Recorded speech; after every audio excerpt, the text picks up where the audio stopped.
Have you recovered yet? No, what? I was saying this when you were getting the water. I slept in my car while my mom was getting her cataracts done today. I'm a way better mood than I was last time we recorded, but still grumpy, I think. Well, I think you need to get over it. I need to get over my grump? I think you need to get over your grump. Oh, okay. I see. You think this is like makes you endearing to our viewers, so they just give me a hard time? Okay. Yeah, I do. I got it. I do. I like being called the funny one. I like being called the funny one. You're not the funny one. I think we can all agree. I think you're in denial about that, actually. I think people think I'm funny, and I think you hate that. Your own partner doesn't think you're funny, okay? Okay. Anyway, we gotta go. We gotta get into this, because the last time we got one troll that gave me a complex about us talking about our personal life, and he was like, it took him 18 minutes and 30 seconds to get into that. Listen here, fucking Joe troll. You don't want to know anything about us? You just want us to spit out little facts about your favorite women's sports like a marionette, just like a Teddy Ruxpin doll, and they just have like facts. A voodoo doll? No, that's not what voodoo dolls do. Voodoo dolls don't spit out facts. Just give me the facts and the scores. Well, that's no fun. We're not going to be doing that, actually. Meanwhile, you can just go to ESPN or the Score app or a myriad of other places for those boring-ass ways to deliver content.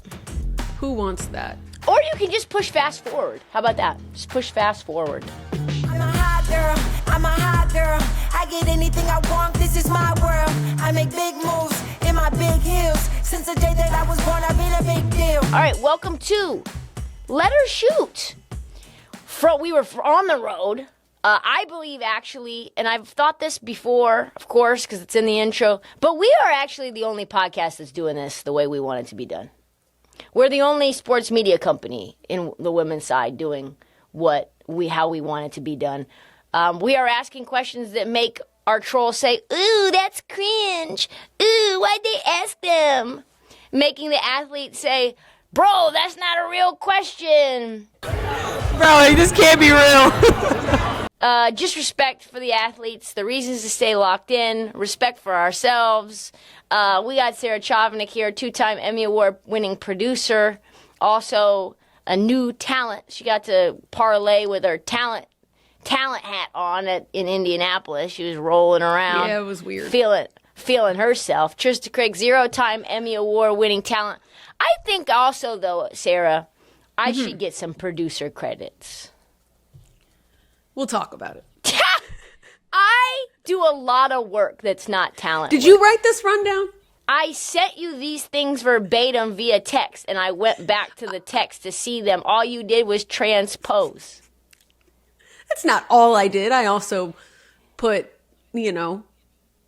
footnotes. The copy and pasted intro and outro? No, I put little notes. We need to give the menu. Today on our show, it's really a simple show. We're just going to talk about what our time was in Indianapolis for what I think is going to be a seminal and pivotal moment. I think Sarah does too, for the WNBA and women's sports as a whole. We had a time. We just ingested it all. And we're going to tell you everything we saw, everything we learned. We're going to give you some tea, our own personal anecdotes.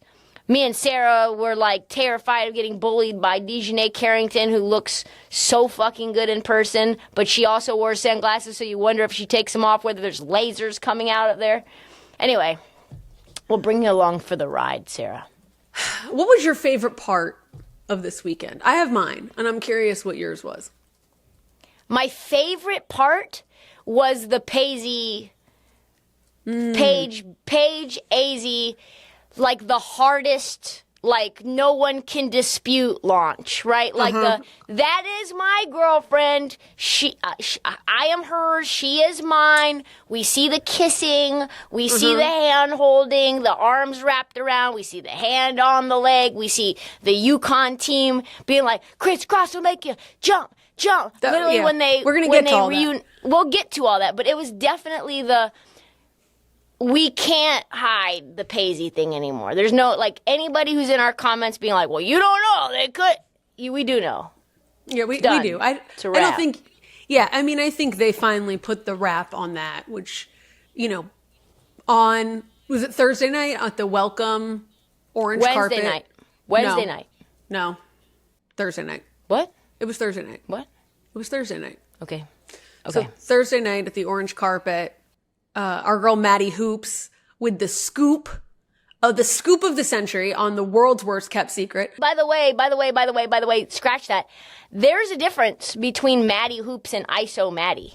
Yeah, and ISO Maddie is different than Maddie Hoops, and Maddie Hoops is who we saw at the party, so I was giving Maddie Hoops all this love, but it's actually ISO Maddie who does the WAGs content. But also shout out to ISO Maddie and shout out to Maddie Hoops. ISO Maddie got the scoop of the century on the orange carpet for WAG Talk, which is like, if anyone hasn't seen what ISO Maddie does, she does like a series of asking the WAGs, essentially a pop quiz on their partner, on their athlete partner. And this athlete partner she got was Paige Bueckers. And she said, how well do you know your D1 girlfriend? She goes through the whole thing. Paige gets all the questions right, of course, like a good girlfriend. And at the end, they said, girlfriend reveal. And she said, Azzi Fudd. And the world said, gasp, pretend to be shocked. Because we all knew this. I mean, that's not... There's some people in the Bible Belt that were shocked by it. I mean, welcome to those people who just pulled their head out of the sand. I do hope they can breathe better now. I'm just glad that it's done, right? Like, we don't have to... question every little barbecue restaurant that they go to. We don't have to be like, well, Azzi's around a lot, the team. We don't have to do any of that. Of course she's around. That's her girlfriend, okay? Former teammate is done. The former teammate narrative is cooked. It's cooked. Kind of like I cooked in the wild getting us some goddamn guests. I feel like your bragging about yourself through this episode might get a little exhausting. Just FYI. You didn't ask me my favorite part of the weekend, which is fine, but because I wasn't expecting you to, because that's what you do. Yeah, I mean, this was your first time ever sort of covering women's hoops, which I think is fascinating because it's a totally different culture. Totally. What stuck out to you? I really, see, this is a different question because this isn't my favorite part of the weekend. So Okay, I'll answer this in two parts. It's fine. It's fine. This is talent. Just being talent, changing just things being up. talent, duct tape talent over there, just changing, doing whatever you feel like. So to answer your question, to me, on the producer side, we are really kind of like trapped behind the scenes. We're wearing all black to blend into the background so that people don't see us, which is... Oh, wait, that's a thing? Wearing all black on a shoot? Yeah. What? Yeah. Why? To blend into the background. What do you mean, blend into the background? Yeah, because like when you're a producer on a broadcast or on a shoot, like if you get seen on if you sneak on camera, you don't want to look like talent. You don't want to look like you're the person that you're sneaking into the background. You're crew. Crew. Got it. Is often Damn, they treat y'all real foul. Yeah, exactly. We're in the back. We like don't get, what? We eat You leftovers. have to wear a certain thing. Like, so this yellow sweatshirt, they would be out. They'd be like, no, Probably, you can't wear it.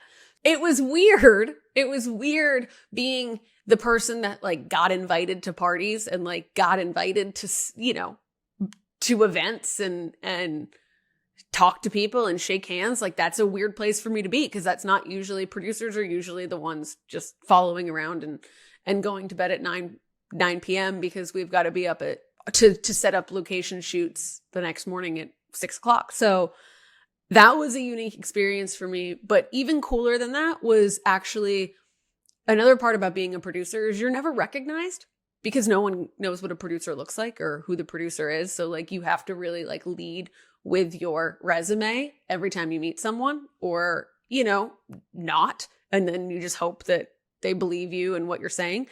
But what was a really cool experience for me and kind of a little bit mind-boggling was people on the street or at events or at parties coming up to us and saying, wow, I'm a huge fan of you guys. I watch your podcast and I'm a huge fan of what you guys are doing. I'm a huge fan of the community you're building.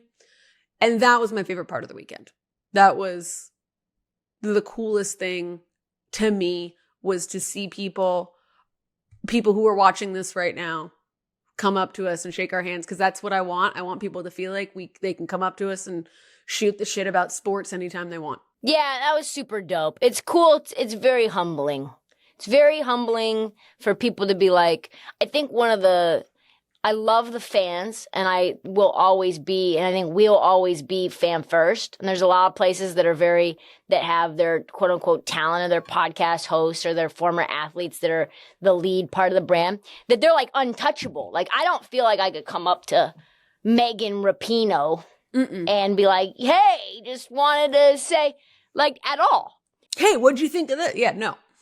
Yeah, and like chatting, and, you know, the fact that was something that that they felt comfortable doing was dope. But I also thought it was really cool that like a guy from Adweek was like, "You're Daily W.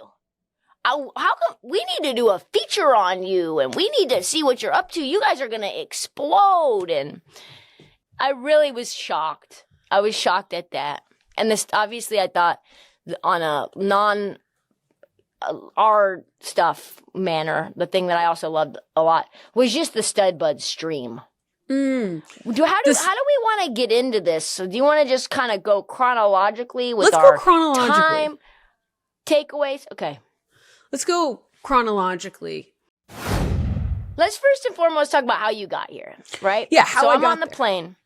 So I'm on the plane, right? Traveling to Indy. Vegas, first NBA Summer League, MNBA. And by the way, MNBA is catching on, folks. People are saying MNBA, which I love. They are, yeah. Anyway, so I'm traveling from MNBA Summer League to All-Star Weekend in Indy. And I get a text from someone who I had worked with before at Voldemort Stool. Mm-hmm. And she was like, hey, I don't have anybody that's going to be in Indy, and I've got these athletes that they're pitching. Do you want any of them? So I send it to the group chat. Hey, guys, what do you think? And one of them was KK Arnold, Azzi Fudd's teammate. UConn star. UConn, sort of 6-man, defensive, but very funny, has a big TikTok following, and just is going to be on another team, this team again, that I think is primed to repeat. So I was like, oh man, it would be so dope if you, Sarah, could do the podcast with me live there. And she's like, basically like, lock it up. Lock it up, is done, kind of a thing. Just send me, just a little email so that I can just make sure to like close the loop with the people who are doing it. And then turns out KK disappeared into the mist. She was busy girl.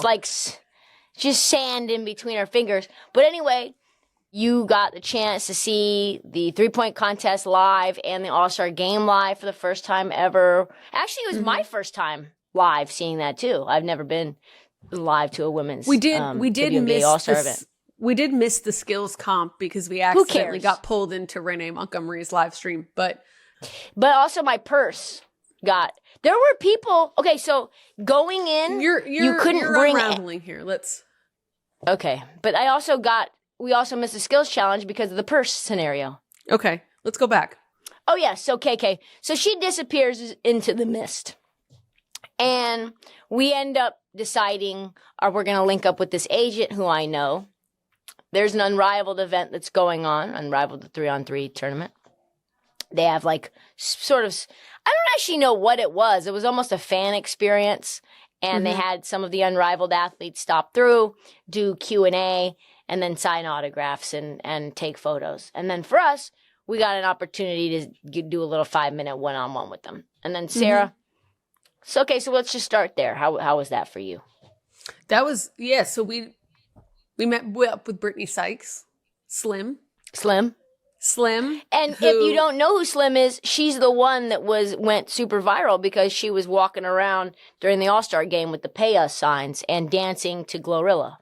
Yeah, she was great. And we knew that was another cool moment as we introduced ourselves. And she said, oh, I know who you guys are, which was kind of crazy. Wild. And we had a great time with her. We had a great little interview with her. She came for Ray Burrell's neck. All shade. I don't care, Ray. You know you. And then the next day we had Ray Burrell respond. I saw the shade that she threw me. Which was even more fun. And she kind of defended herself, but not really. Ray's a sweet girl. She didn't want any smoke. Super sweet girl. Slim? And I think, you know, all this is kind of just a domino effect that took us one place to another, to another, to another, which, you know, all of this eventually led to us going to Azzi Fudd's coming out party on Friday night after the skills challenge. We could talk about the skills challenge for a minute. Super fun environment. We didn't see, again, we came in right at the end of the skills challenge, which Tasha Cloud won, which is awesome for her. I'm so glad to see that for her. And I think there were a lot of people who were super glad, you know, that she got that recognition. 3-point contest, which was a blast to watch. I really enjoyed, though, watching the teammates, the fans. I mean, not the fans. I mean, they were fans of their teammates in this moment, but the teammates of the players just losing their shit on the court. You know, Tasha Cloud was behind Sabrina the whole time, just pumping her up. Just like, it was like ultimate hype man energy. And I think that was honestly the best part of this weekend, was how watching the community of the WNBA really just, the closeness, the tight-knitness of this, the way they all supported each other through the weekend, through literally all of it, through the actual on the court, through the parties, through the, you know, CBA stuff that was going on, which we'll talk about later too. It was just this really cool dynamic to see the way these players just really bonded together, and watching them just kind of be themselves out in the open, which we got to see because of the StudBudz. Can I talk about the purse thing really fast that kept us from getting there on time? Because I just saw this on social today. Don't guffaw. There's a reason, bitch, that I'm telling this to the people, okay? I saw this online and I was like, I can relate to this.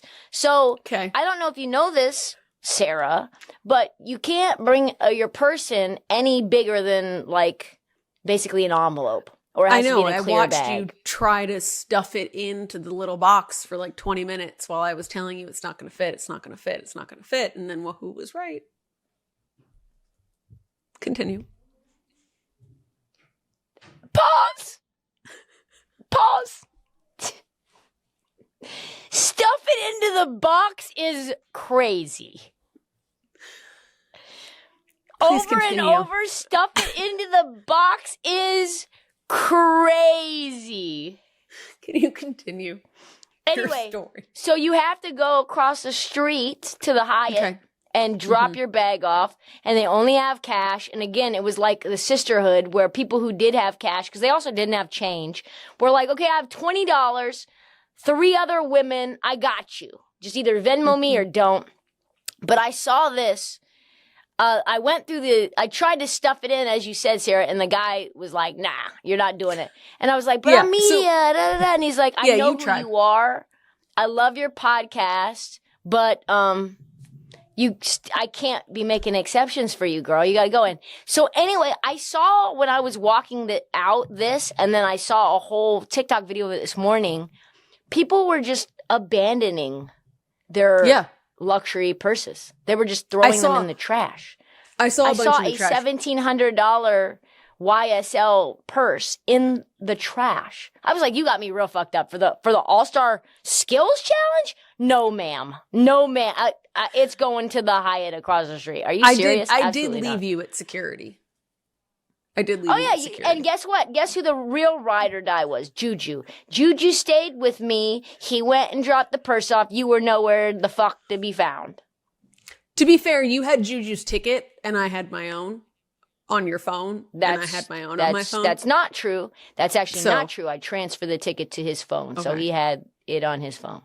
I'd already missed the skills contest at this point. I was wanting to see the 3-pointer because WNBA Friday night, only an hour long. It's only an hour long. It's like, yeah, that part was wild.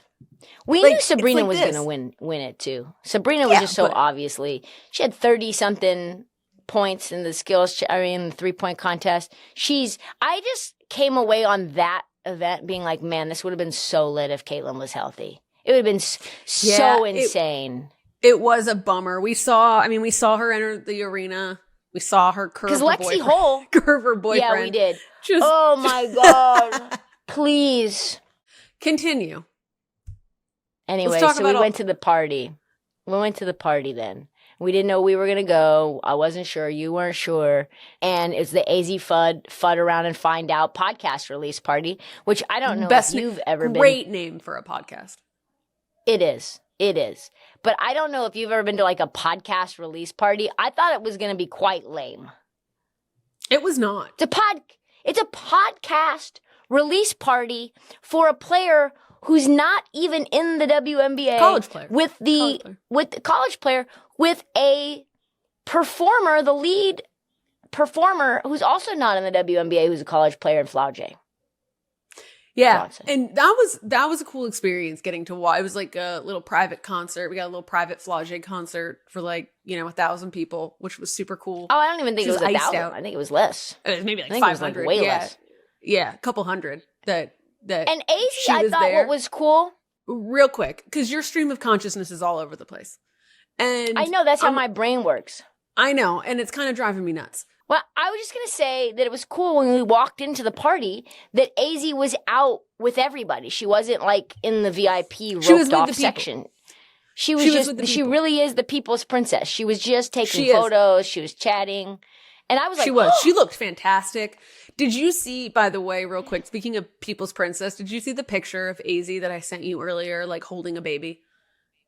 Yes. Like she literally is. She's out there like legitimately kissing babies. Someone just handed their 4-week-old baby to AZ Fudd to hold. Didn't you just give me a hard time about literally going all over the place? And now we're talking about something that didn't even happen during All-Star Weekend. Said AZ Fudd's people. It did. It happened yesterday. Anyway, so we're at AZ Fudd's coming out party. It was literally AZ Fudd's coming out party because it was the night after the AZ Fudd, coming out. So we go there. It's her launch for her podcast, and at first it's just AZ there, and then little by little we see people trickling in. We see who all did we see come in? We saw Angel Reese come in. We saw and her boyfriend who's in the NBA. Which I think she took some photos. Well, they took photos together at the actual All-Star Weekend, and they were grinding on. They came together, they were grinding on each other, and then they took photos together. I don't know what boyfriend, girlfriend, I don't know if they're exclusive, but he's pulling her for a chat. He's pulling her for a chat. Melissa and DiJonai come in, which was quite possibly one of the funnier interactions we had of the night, because they walk up. First of all, I've never felt shorter in a room. I've never felt more like I'm crawling on the floor than in a room full of WNBA players and they're either college teammates or their NBA boyfriends. I could not have felt smaller to the ground, which was hard because it got pretty packed there for a bit. And then hard to see where everybody is. Hard to maneuver. I was like, I'm lost. I was just looking for Juju in the crowd to see if we could find him because that was the only way I could find you because you were too small as well. Anyway, we see DiJonai and Alyssa come in, and at one point they're trying to get through to the roped off VIP area, 2 VIP which areas. is where we were. Yeah, and so they're trying to get in, and we're kind of standing near the entrance. And I'm not joking. DiJonai just kind of walks up towards us and just stands directly in front of us, just go, just part the seas, just move. Doesn't say a word to us. No, she just takes one look at us, and we both just shrink back into the wall, move away as you were. We'll stay out of your way. Just go. I was terrified. She looks incredible, though, by the way. Incredible. Real life. Yeah, she's gorgeous. Perfect skin. She's tall. She drags Melissa around behind her, which I love, like a little puppy. She does. Like that little thing that they put on the purses. What's those little things called? They're Japanese. What? You don't know what those are? No. Like Tamagotchis? Yeah, but they're not. They're a new thing. Gen Z knows what they are. Oh, they're the Lula. Yeah, yes. That's right. That's or whatever. I have no idea what it's called. I could hear Sam somewhere in the background screaming the name to me. Labubu. She literally just yelled it to me. La Boo Boo. We saw HVL come in, which with Jalen Suggs, which we immediately just ducked. Ducked. We hid. I'm not ready, I don't think, for seeing the people that I speak about. Trash talk. You know? I didn't trash talk her. I like HVL. I want her to succeed. I just wasn't ready to interact with her at a party. We talked to some people who were with some college athletes when the HVL news jumped off, which I will not say who they are. Don't name but the they names. Were like, we're not naming the names. But big player, big player, premier, very like gonna be one of top the 10 pick, top 10 pick, top 5 pick, in the next year's draft. And so apparently, when they were with her, when that news came out, we got aggregated, and they were like, I mean, but are they wrong? We also saw a couple players, again, not going to name names, who did not know were booed up with each other. That was a surprise. And again, that was teammates on a team. And I didn't know it. I mean, I knew one of them was gay just by looking, but didn't know the other one was. I knew both of them were gay. I knew both of them were gay. Did you? Yes. Really? You did? Yes. And no, this is not, by the way, this is not the couple that also got outed this weekend in Sanaya. Marina Mabrey and Sanaya. And Marina. This is outside of that. There was a couple outings this weekend. There was. Gabby and Marine apparently also got outed on the StudBudz. But they were engaged, and we kind of already knew that. Well, yeah, I mean, I don't think you can out someone who is already like a living together engaged couple. We saw the first Pazzi public kiss.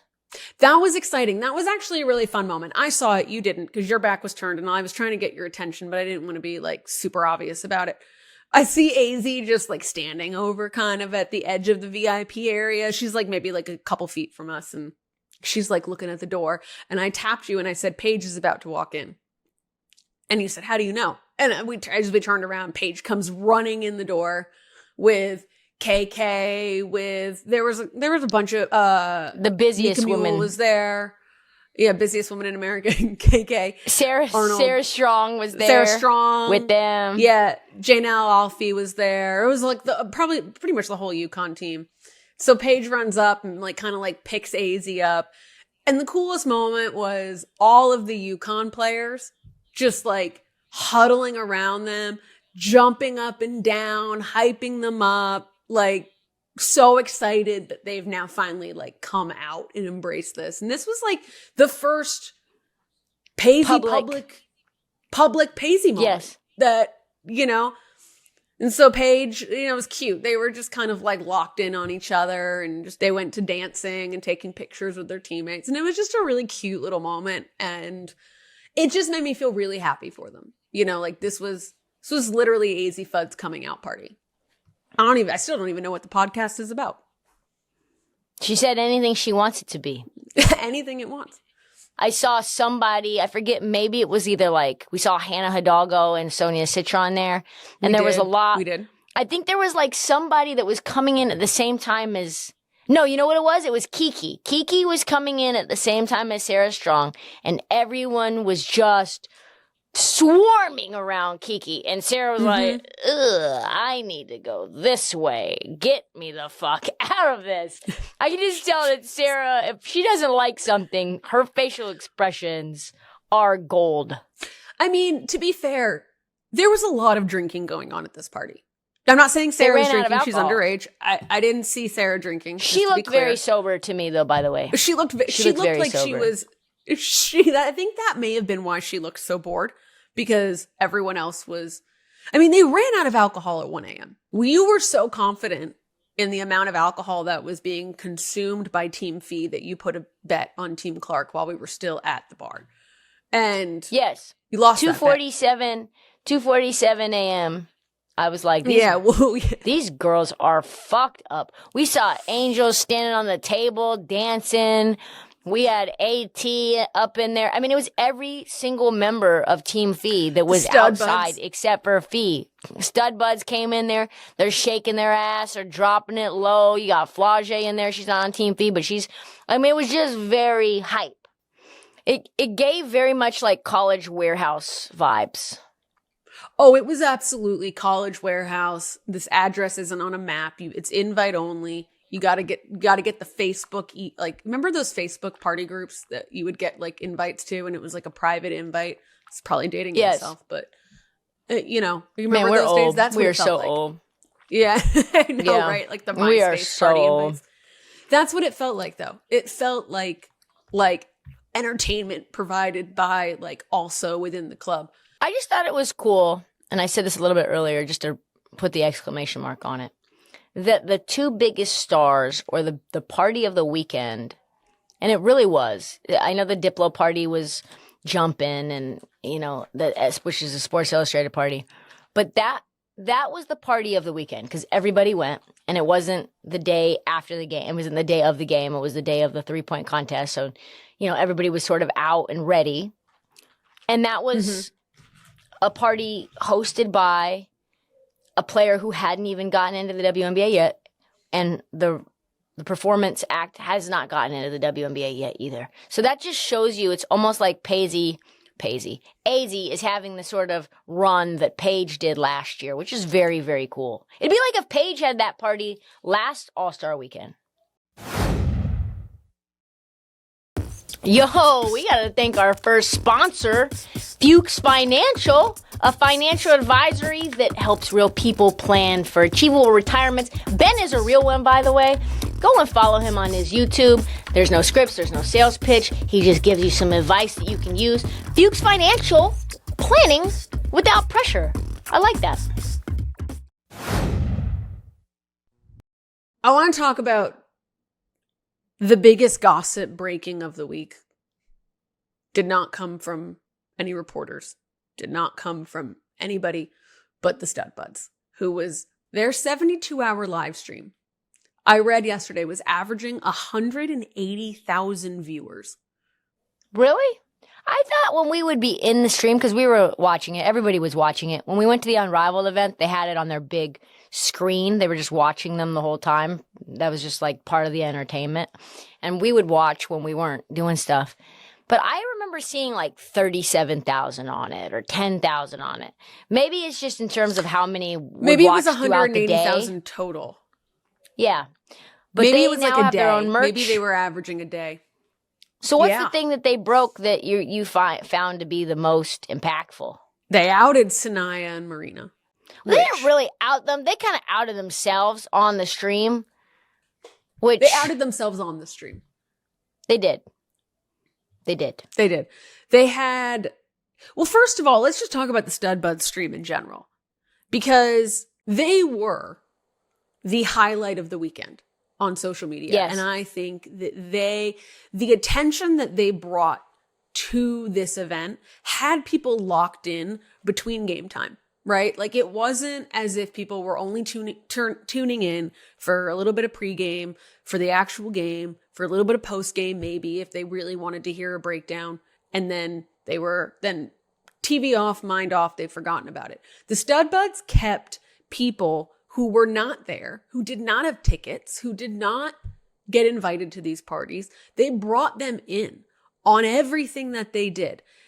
For those who don't know, the StudBudz, Courtney Williams and T. Hyman of the Minnesota Lynx. Courtney was playing in the All-Star, but T just came along with her. I don't know. I still can't figure out if they're roommates, not roommates, just best friends. Anyway, so they bring the fans along. They had promised a 72-hour live stream on their Twitch, and they delivered. They were live for everything, through practices, through dinner, through lunch, through parties. They were saying where they were at, too. They were like, we're at Connor's right now. We're at here. Hey. We're at there. Yeah. I was like, we should pull up. They were getting stopped by fans. They were pulling people in for like, everyone was on the stream. Paige was on the stream. Caitlin was on the stream. The commissioner was on the stream. Sabrina. Although Sabrina saw the camera and immediately dipped out because she had seen what had been happening at that point. We had Megan Rapinoe asking live on the stream if Courtney has ever been strapped, which was an awkward and terribly uncomfortable question to watch. And I don't think I've ever been more uncomfortable watching something in my life than that interaction, because Courtney had no idea what she was talking about. Well, because listen, in basketball culture, which Megan Rapinoe clearly knows nothing about, getting strapped, which is funny because she's married to the GOAT. Yeah, it's like that's when somebody puts you in a seatbelt and locks you down and plays such elite defense on you that you are strapped. You just got strapped. And Megan Rapinoe's thinking it means strap-ons. And you know me, I have almost no boundaries on what I will ask. And I don't think I would ask that. I hope to God that you don't, because if you do, I'm going to turn the camera off. And my skin was like, I was crawling out of my skin watching that, almost as much as I was crawling out of my skin watching you have the world's most awkward interview with a player that we're just going to code name, because I don't think it's fair to her to put her on blast about this really awkward interview. But it was the world's most awkward interview. Adrian didn't think it was that bad. Adrian wasn't there. It was really bad. It was giving, I don't really want to do this. Let's give her a name. Let's call her Stacy. All right, let's call her Stacy. So we were going to meet up with Stacy, and everybody was like, it's going to happen. It's going to be so funny. She's so lighthearted. You know, she's one of the funniest players in the league, da-da-da. And the reason why that was so important is we were there doing a series, kind of a little spin-off of Let Her Shoot called Shooting the Shit with, players. We did Brittany Sykes. We did Ray Burrell. We did Ray Burrell. We did the StudBudz. We did Jada Williams. We did Ari McDonald. So we had a couple of these. And we thought that Stacy was going to be like the top one of the everybody. best ones that we were going to get. Yeah, we thought that this was good. This was the one that we were the most like, we have to like go to her schedule. More than StudBudz. We were like, we have to find, we waited outside the stadium for her for like an hour, or outside the arena after the 3-point contest. And we're just like workshopping questions. And then her energy in person was just like so disinterested, so bored, but also like shy, was giving shy, like very quiet, very soft spoken. And she's pulling at her pants. She's looking over at her crew. I'm getting the Radio Row hand of the watch. Like we've got more. I was giving you the. Why were you giving me the wrap it up? Was he telling you to wrap it up? Because I was being told to wrap it up. Yeah, there was something going on that we were not privy to. Because this is why I said I don't want to put her on blast, because I don't think that this was her true character. I think there was something going on before we got there that we didn't know about, either between her and her girlfriend, either between her and her family, either between her and her agent. There was something going on. The friends, we don't know. But we're going to hope that eventually we get her again and get that true personality of hers. Back to the StudBudz real quick, because I think one of the biggest things that we thought that the StudBudz broke, but they didn't break, was this emergency CBA meeting. There was no emergency CBA. It somehow so on the stream, NECA comes in and she says, Courtney, you have 10 minutes. We have an emergency meeting. And everyone was like, it's about the CBA. It's about the CBA. It's about the CBA. And that was the narrative that got picked up and kind of put out on blast on threads and on Twitter, was that there was an emergency CBA meeting. So we see Fee at Unrivaled and we ask her about it. And Fee goes, I don't know anything about an emergency CBA meeting. And so if there was an emergency meeting, I didn't hear anything about this. We're like, well, she's the VP, so why wouldn't she hear about it? Yeah, she's the VP. Oh, so either this information isn't true or Fee got left out, and either one of those are very strange. So we wanted to get to the bottom of it. So of course we went to Courtney herself and asked, did you get pulled into an emergency CBA meeting? And she said, no. Nah. She was kind of like a little bit like wiggly about it, right? She was like, no, NECA just gets mad at me like when I'm late for meetings. And we were like, Okay. That was weird, wasn't So it? it's kind of weird. And I was like, so what was the next in 10 minutes thing then? Why is NECA telling you something's about to start in 10 minutes if it happened? Because she was like, I was late to the first CBA meeting. Well, what does that have to do with, hey, this is happening in 10 minutes? You're right. That was suspect. I didn't think about that till just now, but that was suspect. It was suspect. And we had no idea. And we were just like, okay, so something was weird. We find out then, we go to the game. They do the national anthem. And right at the end of the national anthem, the players all unzip their, warm up sweatshirts. And they reveal shirts that say, pay us what you owe us. We come to later find out that the shirts were decided on at 10 a.m. that morning in a meeting that they were going to wear these shirts. That was the emergency meeting that NECA came in to tell Courtney about, that Fee played dumb about, that, Courtney played dumb about. You think they were playing dumb with us? Do you think that's what that... You think they were just playing dumb with us? Yeah, they weren't going to... Yeah, I think they were playing dumb with us. Like, I don't know what that was. They do know what it was. They were there. So, because apparently, remember, Sabrina said this, or Kelsey said this, I'm sorry. Sabrina didn't say anything. Kelsey said that no one from Team Clark was at that meeting, and it was No. Team Fee. What she said was none of them were very present for the meeting, which in my mind, because Sabrina's right there, Like and Sabrina's from present? Team Clark. Yes, like they were so fucked up that they were barely even there. And I think a lot of people thought Which that got meant lost. Yeah, that got lost in translation. And I think the reason it got lost in translation was because the narrative that was going around was that Team Clark was inside and Team Fee was outside. So I think people were like, what do you mean that Team Clark was out of it? Like, they weren't out drinking. Well, apparently they were. So they just were at the club where like the normies They were just at a different party. Yeah. Also, we sat right behind the WNBA PA, and they were giving out signs that say "Pay the players," and they actually, I didn't realize that the WNBA PA was right in front of us until I said, "Sarah, do you see those T-shirts?"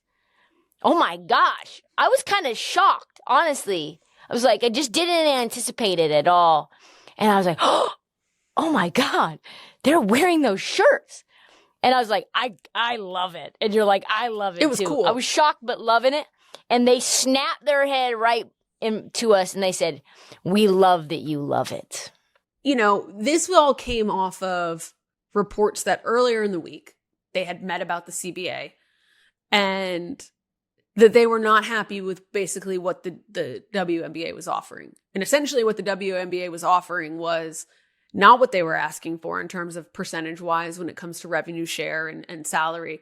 And also not offering the ability for Unrivaled to continue. And apparently that one of the things the WNBA wants to do is get rid of Unrivaled. Or at least get rid of the ability for WNBA players to play in Unrivaled. I don't think that that's going to be a sticking point that the WNBA can have, because I don't think the players are going to go for it. And also sticking point was not just Unrivaled, but overseas as well. So if you can make... That's what I mean. Other league, whatever they call it. Yeah. Other leagues contracts. They don't want players leaving, but they also don't want to pay them enough to not have to go somewhere. Yeah, that's just not going to happen. Right now, for everybody who doesn't know, the WNBA players are receiving 9% of revenue, which is half of the amount that Dana White, who is considered one of the worst people in terms of how he treats his labor and talent, that is half of what he pays his fighters, which is 18%. The NBA and most men's leagues get paid 50% of total revenue, not profit. And I think that the WNBA is in a tough spot right now, given how much leverage the players have and how many other leagues are doing so well. So I'm fascinated to see how this goes.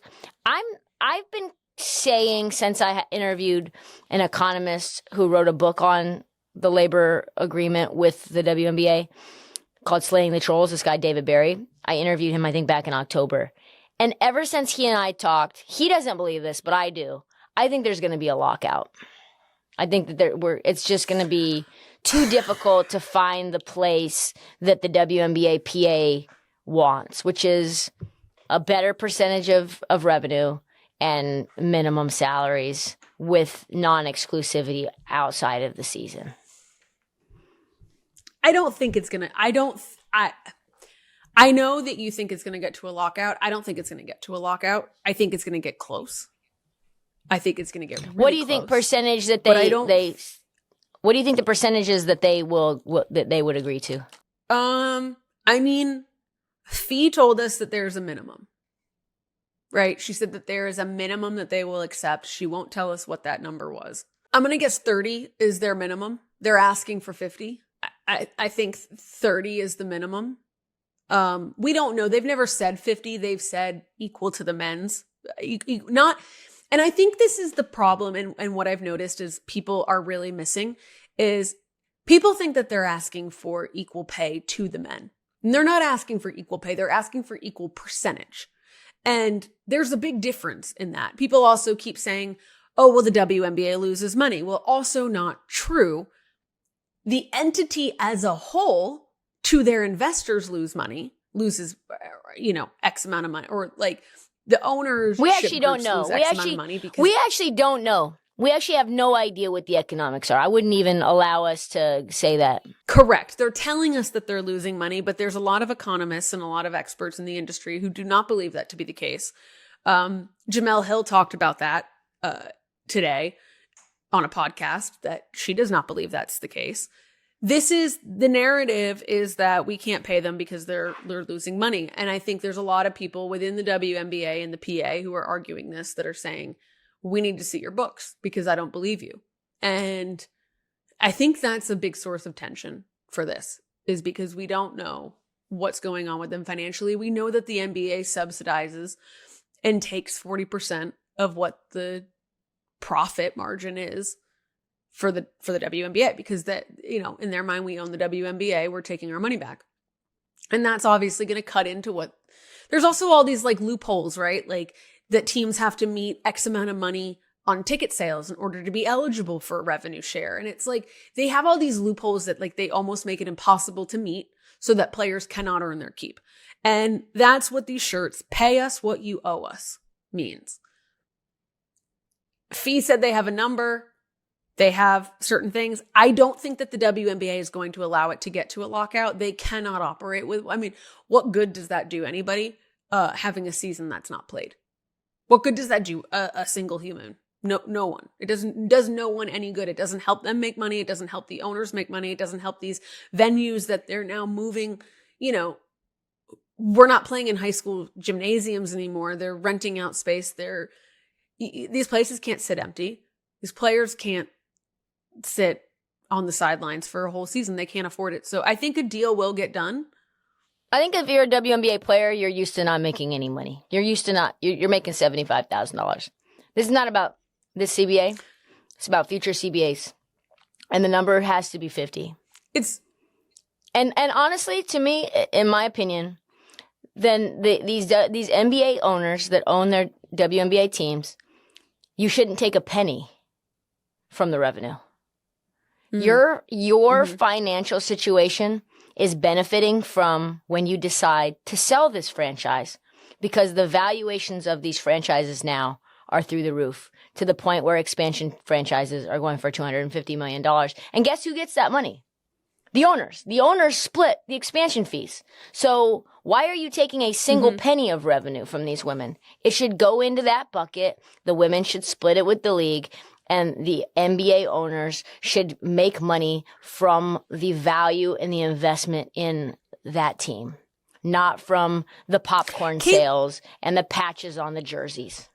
The fact that Caitlin Clark makes $79,000 a year, she makes that of an associate producer at the networks who just paid millions and millions of dollars for the rights to basically Caitlin Clark. So you're telling me that $79,000 is enough money for Caitlin Clark to make? Are you kidding me? Like, are you how? How is this what the WNBA is trying to offer to them? It's mind-boggling. Well, and the Chicago Sky practice at a rec center, literally. And the Connecticut Sun are also practicing in these low-budget facilities. And so there's just a disparity in terms of what professional sports should look like and what they actually are looking like on top of the salaries that they are not getting enough for. There's just no, if I'm Nafisa Collier, who's one of the top players that is making decisions for the WNBA PA, absolutely not. You're not getting rid of Unrivaled on what I've built and created that is putting pressure on this league and is getting every player paid $222,000. Absolutely not.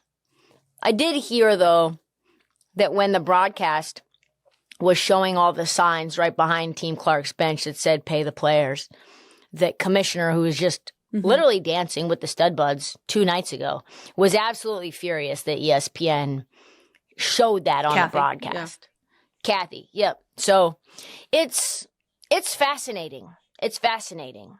I was just going to add on to what you said about the Kathy thing, because I had also heard, and I haven't seen the broadcast, but I had heard that it was not, that the players taking and showing that pay us what you owe us was not shown on the broadcast. The T-shirts were not I don't know shown? if that's true. That's what someone told me. Editing Sarah here. I did fact check this, and it turns out ESPN, while they didn't show the shirts live, Holly Rowe did do a segment later on detailing the shirts and the status of the CBA agreement. So while it wasn't shown live, it was covered later on. Now back to the episode. I do think that, I mean, she was talking at the end, giving out the MVP. Team Fee won by a big margin. I think it was like 20-point margin. Caitlin Clark, by the way, she was losing her shit, basically. We were right behind her, and since I had money on the game, I felt like me and her were simpatico with what we were seeing. This is the benefit of betting on games, actually, is you get to see the things that you get to actually feel the decisions having the magnitude and the weight on the outcome. And it's like, why is Asia Wilson just not going to play? Barely played at all. I should have known. I told you as soon as I saw her in warm-ups. Asia Wilson has a lot of makeup on. This is not, I'm ready to play in an all-star game amount of makeup. This is like I am hanging out on the bench. She was hurt. She had a wrist issue. Yeah, but we didn't know that until the game was going on. We didn't know that. You had Brittany Sykes, who barely played. You had, just multiple. Oh, Jackie Young. You had Aaliyah Boston pulling up from the logo every 5 seconds. I was losing my shit. Sandy Brondello's rotations were just rough. Caitlin's yelling, being like, this is fucking bullshit. Sandy Brondello, the head coach for Team Clark, just laughing, smiling. Ha, ha, ha. No, Sandy Brondello. Put somebody in the game that can get a bucket or defend. It was like a layup line for Team Fee. And by the way, how did we not even notice that it was basically Team UConn versus everybody? The UConn cartel continues. Yeah. You don't seem to have anything to say about that. Hasn't it always been that way? I mean, hasn't it always been UConn versus the world? Not always in the All-Star game format. Did you see that Breanna Stewart gave the ball to Kiki Iriafin after she bricked a 3, which, by the way, she should not be shooting either, in addition to Aaliyah Boston? Wasn't even on her same team. Got the rebound. Game's running down to a close. Team Fee's beating that ass. And she's like, here you go, kid. Here's another shot. Like it's a practice situation. It's cute. It was very cute. And she made it. She made the 3. She did make it as time expired. So it was like with like dramatic. with like 1 second left on the clock. It was a fun moment. Cute moment. Let's wrap this up. Give me your final thoughts. Give me your final thought on the weekend. What you saw, and just a general observation, and don't make it about yourself. Okay. Wow. My takeaway is that this is going to be the seminal moment in the WNBA where it becomes one of the most popular events in all of sports. I think this is going to go and be huger and huger and huger. I think the StudBudz stream is a big reason for that. I think we're going to get more of those like 24-hour long streams. We're going to get more personalities becoming themselves and showcasing the behind the scenes. We're going to get more merch. We saw the WNBA Live Center, which we actually didn't go into, but like there's brands and stuff in there. I think, and I saw it in the airport. Everybody was wearing their Round 21 shirts, which by the way, I lost my cardigan at the event, which I don't know if I'll ever get back. And So, yeah, I think that will be sort of the moment where the WNBA exploded. And it maybe is never going to be the same way it is. And I hope it never gets corporate. But a lot of leagues, I think, need to take notes on how this event was done. It really made me feel really good about where the women's game is. You know, fan base wise, growth wise, accessibility wise. It made me feel really good about where we are as women in sports and where these athletes are. And I think that my bold prediction is that in 5 years from now, we're going to have athletes on the women's side that are more of household names than anyone on the men's side, because the men lose steam where the women gain it. And I think that's in personalities, in accessibility, in, relatability. Men, a lot of these male athletes are these people on pedestals that are untouchable, that live in mansions that you'll never be able to afford and drive cars that you'll never see on the road, wear watches that you can't even buy. And these women's athletes are people who are on the street doing live streams that you can walk up to and say, hey, I'm a big fan of yours. And I think that's what's going to make and break the women. I think that's not break. I think that's going to be what makes the women's sport. And I think the worst thing, because we heard a lot of rumblings about how, big media was not happy with the StudBudz live stream, or that, and by big media, I mean the networks with 3 or 4 letters. And I think that the worst thing that the WNBA or any sports league or any network could do is shut down this accessibility and things like that, because I think that is what makes the game so appealing to so many people. And I think that there were so many people in our comments, in the StudBudz comments, and on anything that I saw of them that said they made me a fan of women's basketball this weekend. Thank you to everyone who followed us on Instagram this weekend. We surpassed our goal of getting to 10,000 by the time I landed from Indianapolis at the end of All-Star Weekend. We are, as we sit right now, 10,300 followers. So it's fucking super cool. I'm very humbled, and so is Sarah, I would imagine. Chime in, Sarah. You can cut me off now. I was just going to say, I'm really excited. We got a big week ahead. Some really big interviews ahead this week that I'm excited to bring our community. We've got Joy Taylor stopping by tomorrow to join us. That episode will be coming out later this week. It's only going to get bigger from here, so subscribe, like, join us, do all the things, because we're not going away. Anyway, great show, everybody. I know my laptop is being trashed right now, so if you're watching this on YouTube and I'm delayed, forgive me for all the bad facial expressions that I get caught with, and for me stepping on Sarah or Sarah accidentally stepping on me. But I appreciate y'all. We appreciate y'all. We will be back with a bonus episode later this week to preview the Euro finals. In the meantime, Sarah, and in the words of the StudBudz, let her shoot! I'm a hot girl, I'm a hot girl. I get anything I want, this is my world. I make big moves in my big heels. Since the day that I was born,